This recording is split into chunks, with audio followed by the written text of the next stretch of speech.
Hi guys, Dylan from Jingo Inc. And yes, I'm wearing children's sunglasses. Let's talk weapon-mounted lights. We'll talk about weapon-mounted lights on handguns, but all the principles that we're going to be talking about in this video apply to any kind of gun, shotgun, rifle, pistol, it doesn't matter. So, this right here is a Surefire X300. We'll get into models here in a second, but let's get into kind of the mindset of why we have weapon-mounted lights. I recommend anyone who carries a gun to have a weapon-mounted light.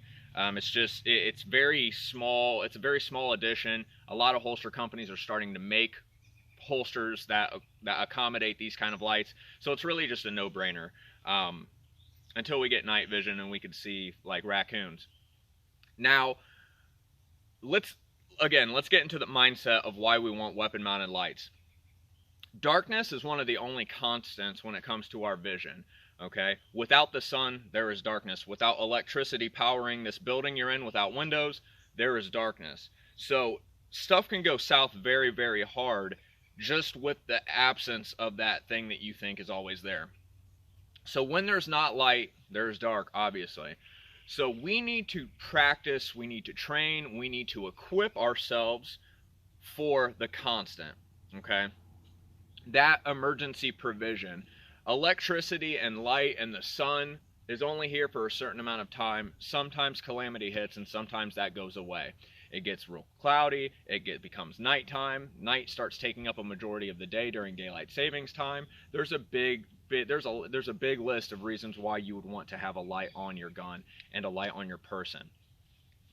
It is the constant, darkness. Without one, it's always there, okay? Darkness is always there, and as soon as light goes away, it takes over. So being prepared for that, for the darkness, for low light environments, is always better than preparing for lighted environments. So, moving on more to a mindset thing again, we as armed citizens, we have to bear the burden of acquiring the identification of what we're shooting at. Okay, we have to know what we're shooting at. We have to know that it's justified. We have to know who that person is, what they're doing, and if it calls for any kind of lethal force scenario or not. So that's something that we have to do. And if you have lack of light, if you have darkness, if you have low light, a flashlight is mandatory in order to get that proper identification before taking action. So with all this said, a weapon-mounted light does not allow you to not carry a handheld flashlight. You have to carry a handheld flashlight as well, and here's why. There's situations to where you'll be walking around, you hear a bustle in the bushes, you hear something, you cannot unholster your gun and point your gun at that random thing that you haven't identified yet and light that up. That's illegal. Obviously, you can't just point guns at people just because they have a light on it. That's not going to hold up in court. So having that handheld light and beaming someone with this handheld light, it's rude, but it's not illegal, okay? That's not going to get you in jail. So having this handheld light has, I guess, utility, but most importantly, it's a good way to identify that, hey, stuff's about to go south, then you can go over to that weapon-mounted light, okay? This is a really good mediator before you verify whether things can get lethal or could potentially get dangerous. Some models that I personally have been using quite a lot when it comes to shooting with weapon-mounted lights.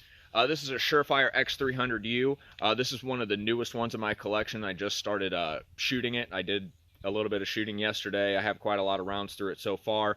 It's holding up pretty well. It's filthy, so I apologize for that. But this is a 1,000 lumen light. This is a bad boy. I'll tell you that much right now. Really good light. Some other lights to think of. This is a big competitor of that Surefire. This is the TLR1HL by Streamlight. It's a little bit fatter, but it's a little bit shorter, so people kind of like that. This is another good 800 lumen light. Pretty top notch. I put even more rounds through this one so far. I really, really enjoy it. Can't recommend the TLR1HL enough. And, those are all bigger guns. That's a Glock 19. That's a FNX 45. Some people might be, carrying the subcompact guns, and that's great. Here's a Smith & Wesson Shield with a TLR6 by Streamlight.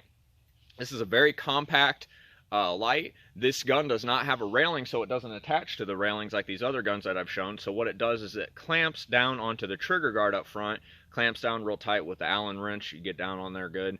And it's a nice 100 lumen flashlight. Now, optimally, that's a pretty subpar light, but for how compact of a gun this is, and for how easily I can conceal this gun, if I can add this little bit of extra kind of light, extra visibility, that's what I'm going to do. And that's about $60 light, so it's good to go. I put a lot of rounds through this gun with this light on it, and kind of done some low light shooting every once in a while throughout the summer, and I could say with good confidence that this gun's pretty good to go. So just kind of finishing up with a little pro tip. Not really a pro tip, but you know, you hear the cliche of when you are using low light, when you are using weapon mounted lights or handheld lights, it doesn't matter. People will say they'll shoot at your light, and that's true. They will shoot at your light. That kind of, you know, it kind of gives your position away. But with, you know, techniques that have been developed over decades and decades and decades, if not a century already, about, you know, how to properly move during low light and how to properly use that flashlight in conjunction with your movement, it's not really that big of a worry.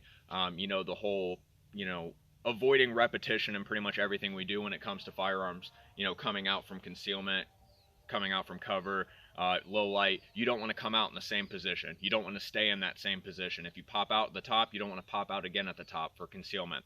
You know, if I'm using a weapon mounted light and I beam it there, I need to move immediately after that, so that way the last image that they got was the light right here, but I'm already moving. So you want that momentary bam, bam, bam as you're moving.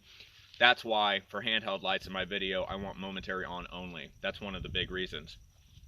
We'll get into more kind of technique stuff with low light a little bit better during daylight savings time. That's when we're going to start doing classes.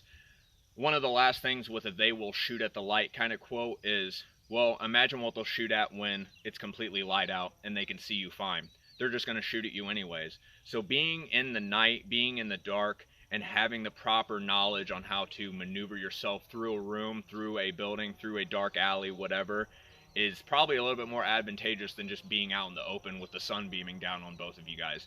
So that's just kind of a food for thought. Again, daylight savings time comes by, it's going to start getting darker at like 4 o'clock. It's going to be disgusting. But we'll be able to do low light classes in the evening and do a lot of things without making the neighbors too mad. So if you guys are interested in that, we'll probably have a class later in the year. Any other questions, comments, concerns, contact us at info@jingoinc.com. My name's Dylan, and always remember, a society is only as good as their amount of lethality under voluntary control. See ya.